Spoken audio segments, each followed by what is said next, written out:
Tribal area, या so it is a tribal area Hindi में।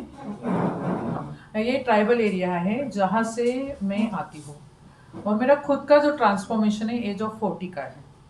पहली बार मैं बॉम्बे आई एज ऑफ 40, और उसके बाद में वहाँ से आज ग्लोबल रीच है ऑलमोस्ट अराउंड 100 कंट्रीज़ के साथ में। और ये क्यों हुआ, क्योंकि मेरा जो कुछ बेस था स्ट्रॉन्ग, मैं घरेलू ये थी, एक वुमन थी जहाँ से मैं आज एंटरप्रेनर बन चुकी हूँ और आज वेलनेस का प्रसार कर रही हूँ। तो जो कुछ मेरा बेस था विलेज का, that base and international industry, इसमें बहुत बड़ा गैप खुद ने मैंने देखा। और उसका जो एक स्ट्रॉन्ग जो ब्रिज मैंने बनाया, उसकी वजह से today today I am well known in the industry, and I am appointed as a wellness ambassador, जो इंटरनेशनली ऑर्गेनाइजेशन के साथ में रह के वहाँ से ऑर्गेनाइजेशन ने मुझे इसका टाइटल दिया।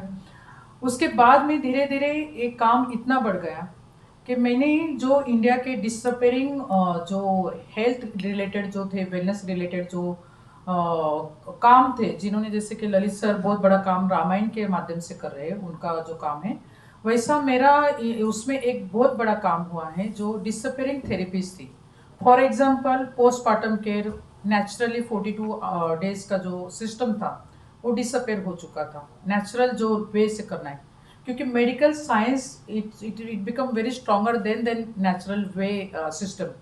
So because of that medical science ने कंप्लीटली डिस्ट्रॉय कर चुके थे जो। सो वो पोस्टमार्टम केयर का मैंने वापस रिसर्च किया, और केवल मेरा खुद का एक्सपीरियंस था, जबकि मैं वर्ल्ड प्लेटफॉर्म पे उसके लिए आर्ग्यूमेंट भी करती थी।